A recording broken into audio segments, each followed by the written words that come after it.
Hello everyone. Today I wanted to share about this manga comic that I've made. It's an original story inspired by Naga culture and traditions. Before that, just a little bit about myself. My name is Tingyu. I'm a Kamyungan Naga, currently residing in Kohima. Ever since I was a kid, I've always been interested in making art, and I've always wanted to make a comic book or manga, as the Japanese call it. The funny thing is, I made this during the corona, so it's been 5 years. I just made it for fun, but I thought I'd finally share it with you guys.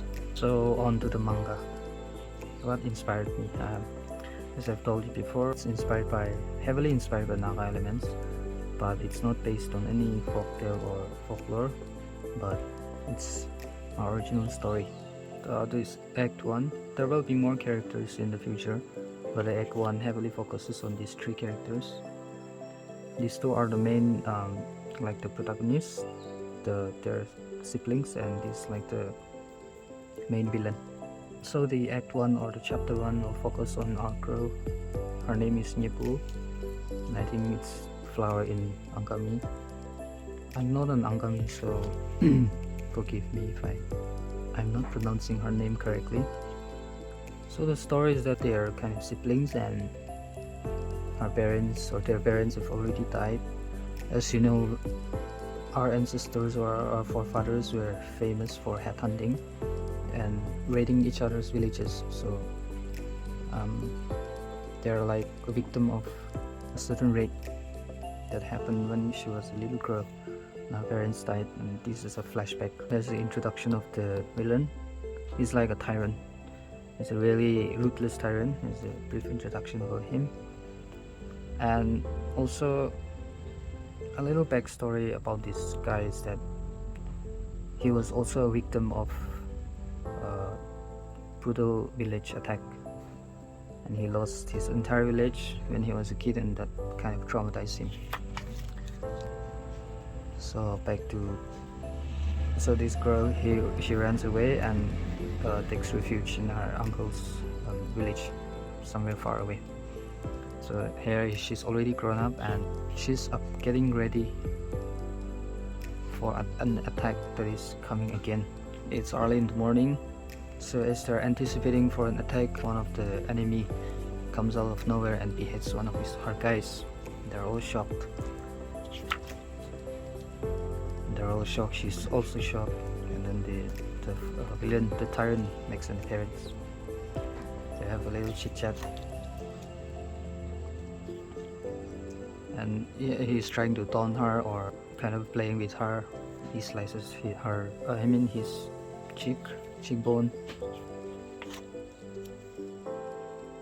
As you can see, he's quite in pain. Literally, his mouth is cut wide open.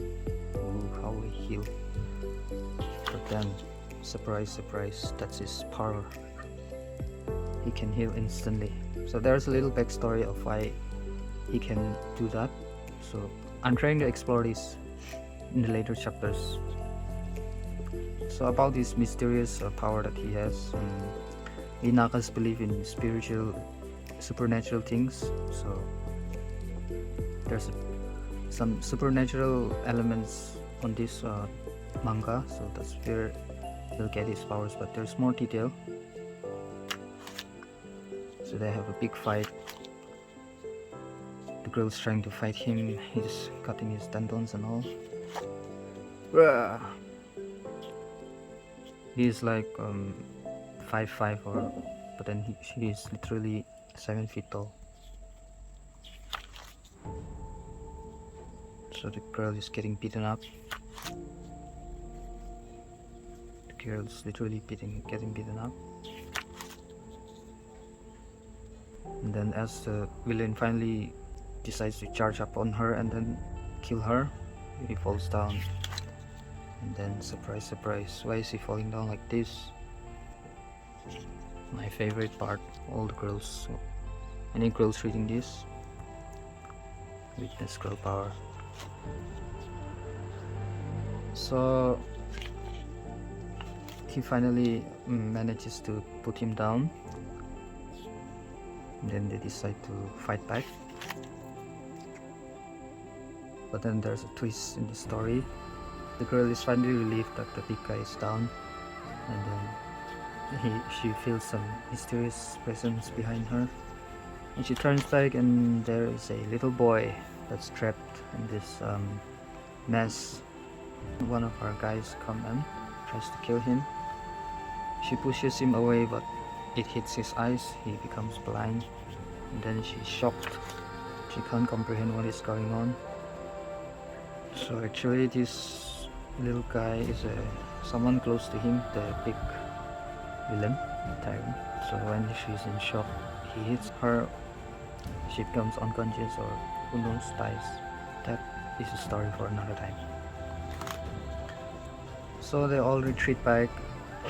He spares one of the guys to go and report back to the girl's village that she's dead, and her brother, thinking that she went off to field, he is shocked, filled with vengeance, and he decides to go and avenge.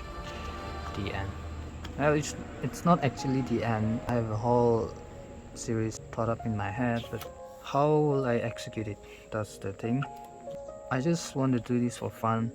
I'm not a real comic artist. I'm not working for any publisher, but this is just a passion. I have just printed this one copy just for reference. I actually showed this during the Hornbill, and I got so many positive feedback, and I'm thankful to the guys that gave this feedback. And I want to do more stories, more chapters, but time and cost is the issue. So if you guys want to help me, you can follow my Instagram page, and if you guys follow me and DM me, I would like to send the PDF file of this to you guys so that you can also read. Digital files are also uploaded in Gumroad, and you can go and support me. You can purchase it, but I think it asks for the PayPal app, but mostly the Nagas don't use that app. So I'm trying to find a way to get this out into the world, you know. So thanks for listening to my cringy voice. I'll let you know when the next act comes up. Ciao.